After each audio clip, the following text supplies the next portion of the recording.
Hey, Ken Silvestri, Broadway Limited Imports. Today's theme is going to be transition. The transition eras. You guys know what that is. That's from the mid-1940s to 1960s. And it's about steam versus diesel.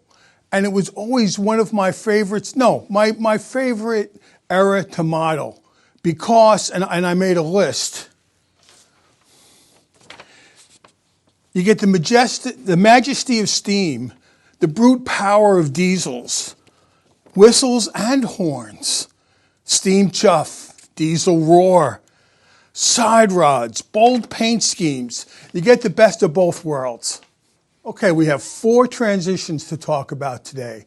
Transition number 1 is the Paragon 4 added onboard capacitance Baldwin Sharks in HO. Side note, these Sharks remind me of the Tesla Cybertruck. Both are standouts in their day. The build date for these locomotives was 1950 to 1953. 1,625 horsepower, 100 horsepower more than EMD's F-units. And here's just a few of the model's features. Rock solid Paragon 4 electronics, quality die-cast chassis, rolling thunder, superb slow-speed operation, prototypical light operation, typical for each paint scheme. That's kind of remarkable. Minimum radius, 18 inches.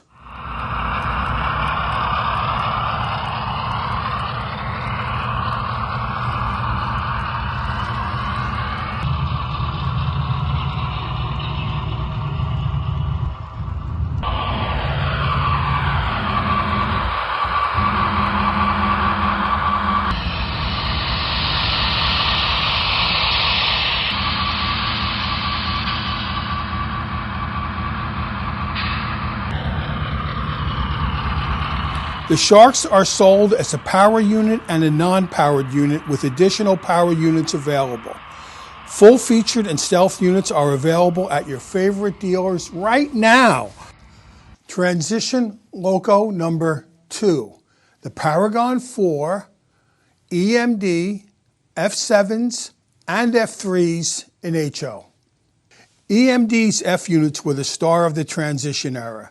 The Pennsy, the UP, and others were building powerful, relatively efficient, relatively reliable, fast steam locomotives.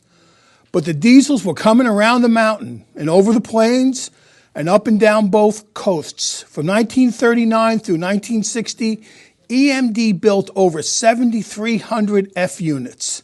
Enough said. Here is just a few of the F-units features. Rock-solid Paragon 4 electronics, added onboard capacitance, quality die-cast chassis, operating Mars light where applicable, etched metal screens where applicable, minimum radius 18 inches.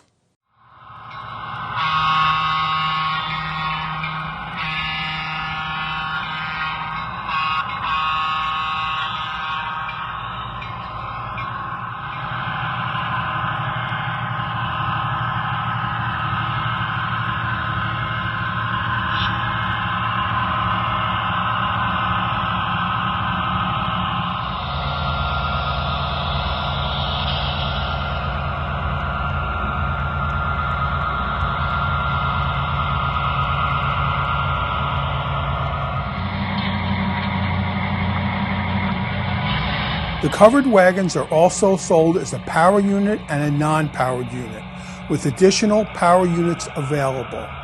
Full-featured and stealth units are available at your favorite dealer right now.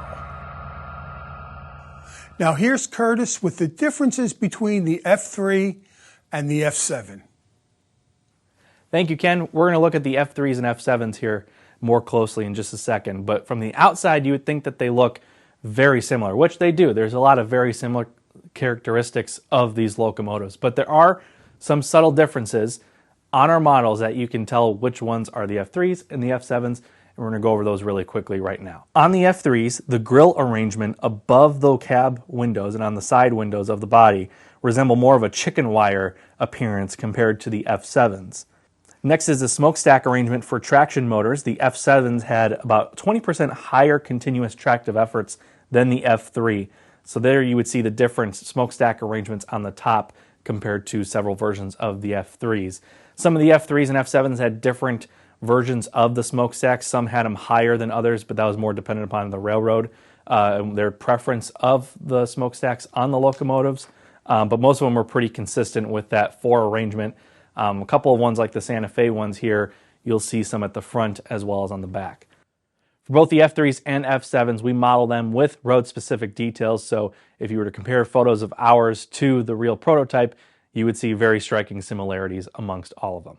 Excited to share with you guys our newest piece of HO scale rolling stock that we announced earlier this month of April. We've got the HO scale Union Pacific business cars. Specifically, we're doing car 119, the Kennefic, as its modern day appearance with a couple of unique characteristics of it. We'll get more into that in another video, but let's just quickly go over the different variations that we're going to cover here. We're making 4 variations of the car, all with controllable LED lights, including marker lights, ditch lights, interior lights, and drumhead lights. Different drumhead variations include the 2019 Big Boy Tour, the George Bush Funeral Train, and the Spirit of Union Pacific. These cars are perfect for your Union Pacific 4014, 844, or 3985 that we have done in HO scale, or if you're looking for some cars for your office car specials for modern day versions, the ditch lights on these cars will be perfect representations of that as well. And you can pair those with any of our die-cast metal SD70 Aces that are coming out in HO scale too later on this year. So far we've featured on the transitional diesels, but next it's the steamer. And not just any steamer, the steamer. Transition number 3, the Paragon 4 die-cast, fabulous sound, synchronized chuffing, synchronized smoke, added onboard capacitance, the best in show, Broadway Limited's UP Big Boy and HO. BLI's Big Boy is the best Big Boy on the market. Take a look. Nothing else to say.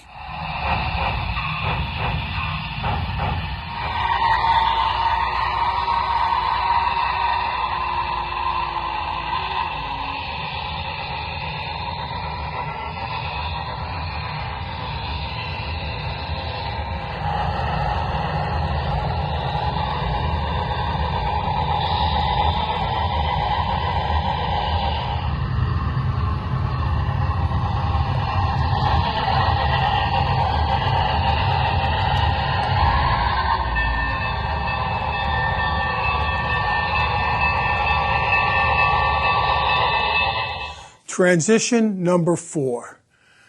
The transition number 4 is Ken Silvestri. Built date March 1955, still on the roads today. Now, many of you know that I've semi-retired, and it's been a great ride. And I want to thank you all. I want to thank the late Jerry Williams, Bob Gruber, and all the wonderful people that I've met in this hobby.